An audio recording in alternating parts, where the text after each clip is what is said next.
In 2021, an Indiegogo was started asking for funding to help produce a Spider-Man fan film. The project was successfully funded with over $100,000, and filming was quickly underway. Fast forward to 2022, and the hype and support quickly vanished as DMs of various actors and the creator were leaked online. And within days, fans turned on the project. Here's the story of the quick demise of the Spider-Man fan film, Spider-Man Lotus.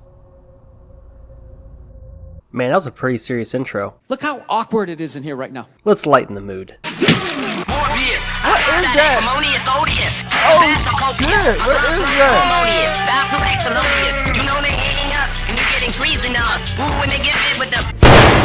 So this has been a topic that I've been wanting to talk about ever since it happened, because it's comical in how everything fell apart so fast, and as the intro stated, there was a fan film that gained a lot of traction online, and was successfully funded through Indiegogo. It received $100,000 from backers, and even got the attention of Jon Watts, the director of the MCU Spider-Man movies, which really just elevated the attention it was receiving. The images and teasers seemed promising, and many were patiently waiting for this film to be released. However, within a few short days, it all came crashing down, and many turned their backs and stopped supporting the project, all because of leaked messages from the stars and the creator. Now personally, I wasn't hyped for the project. I'm not that interested in fan films, at least not enough to go out of my way to financially fund one. Although that Batman Dying is Easy fan film was pretty sick, so shout out to them. So I have no personal attachment to this project, and I'm more so just interested in viewing this as an outsider who's just fascinated in the rise and praise that it got, and how quickly it all came crashing down. And I more so just want to document the whole thing because it's a pretty interesting rise and fall. Also, before I go any further, I want to make it clear that I'm not here to morally grandstand or to get offended on other people's behalf. I'm not here to put those who did stuff wrong down and say that I'm a better person. That's not why I'm here. Like I already said, this video is for document purposes and because I find it all pretty fascinating. Now, I purposely waited this long to see if there was going to be any new developments, and so far, it doesn't appear that there's going to be. I would also like to give a shout out to Cinnamon Rolly over on Twitter, who made a pretty good comprehensive guide on what happened. They made it much easier to make this video. So now that we know what Spider-Man Lotus is, I say sit back, relax, and let me tell you how the whole fan film was taken down.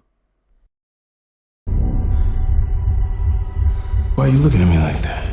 The spark that set everything into motion started when a newly created Twitter account posted DMs from the lead actor playing Peter Parker, Warden Wayne, saying some pretty racist things in a group chat, casually saying "ninja" and even using it with the hard R. And he hit the R, he like stuck the landing. This garnered some attention and caused the actor to make a post on Twitter, apologizing and explaining that the messages were from years ago, and went on to explain how he grew up in a conservative household, and he wasn't aware of how serious it was for him to be saying these type of things. And once he got a cell phone at the age of 18, he associated with some not so good people online, and used racially charged and homophobic jokes often when he was younger, and he was never held accountable for it because everyone else he interacted with at the time did the same thing. But over the last 4 years, he has been working on improving himself. You can read the whole thing on screen if you want, but the reception to this apology was mixed. Some said they understood, others didn't believe him, and others just came by to clown on him. Now with the DMs and the apology out, some people were asking, where do these DMs come from? Who leaked them? We'll get back to this because it didn't take long for the creator of the fan film, who goes by Gavin, to make a statement. He said that the words were hurtful, obscene, and offensive, and that the outrage was justified.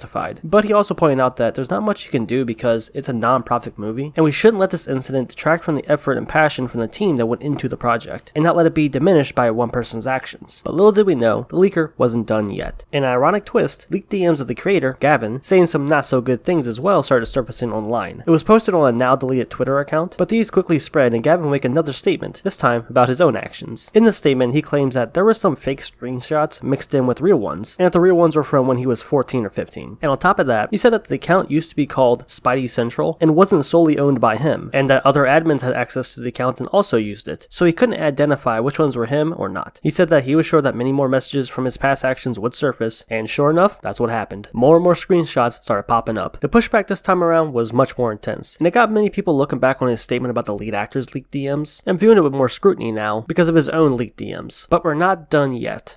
Spider-Man, it's only gay if you receive, don't worry! He was called the Brown Goblin after that. The actor who plays the Green Goblin in the Spider-Man Lotus movie would seem to have defended Gavin's use of the slurs in DMs with a guy named Derek Woods, who would then go on to leak the conversation on Twitter. And while arguing with Derek, the actor said that the slang made him look undervalued, but he also said some hilarious shit about taking the gangster belt off. As far as I know, the actor hasn't put out a statement of any kind to clarify what he meant, and all I've seen are these DMs. But considering only a few days prior, you had the leaked DMs of the Peter Parker actor, followed up immediately with the leaked DMs from the creator, a lot of disappointed and disgruntled fans also pushed back just as hard against the Green Goblin actor because of this conversation. But the story doesn't end here.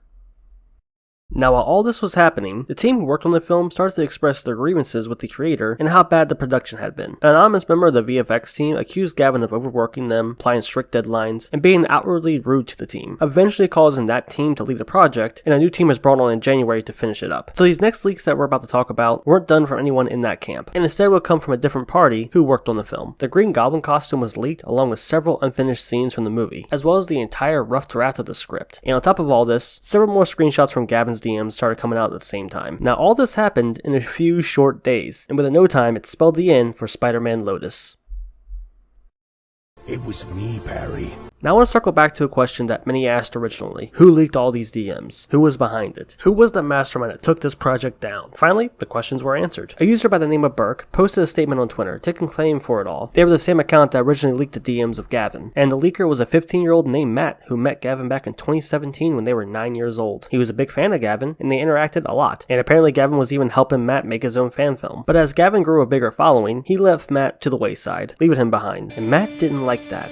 Not one bit. So over the last few years, he looked back on all the messages and waited before finally releasing them online. And that started a chain reaction of other people showing DMs that they had with Gavin. And within no time, popular opinion on Spider-Man Lotus completely flipped, and many fans disowned it and turned their backs on it. So really taking a step back and looking at it, the 15-year-old Matt brought down this whole project because Gavin wasn't his friend anymore. And he held on to these DMs for years, just waiting for the right opportunity to release them. Bro, that's like some reverse Flash level of petty. The account has since been deleted, but the word is out. Spider-Man Lotus was torn down by an old friend that felt betrayed. As of right now, there's no word on the status of the film and whether or not it's going to get released. The team behind the costumes put out a post on Instagram that has since been deleted, saying that the movie isn't just two people, it's a whole team, and that they don't deserve to be screwed over this way by the actions of two, and that the movie deserves to be seen. But the feedback to this post was a little less than stellar, so it got deleted, and that's where our story ends for now. The creator Gavin hasn't made any updated post. The project is still in post-production, but no one really knows if it's actually being worked on at the moment. Considering there were a lot of behind-the-scene leaked footage, it's safe to assume that many people working on the project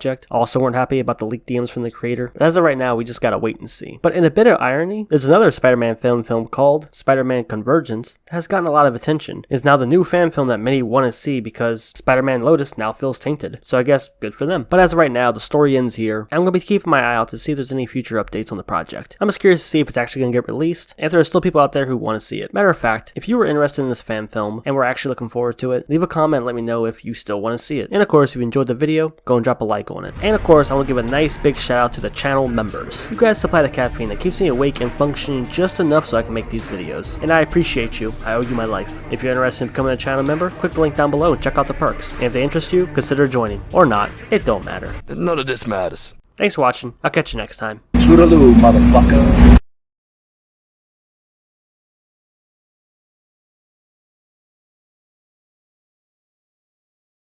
Are you in or are you out? It's you who's out, Gobby. Out of my territory. Wrong answer! Oh, great. No one says no to me!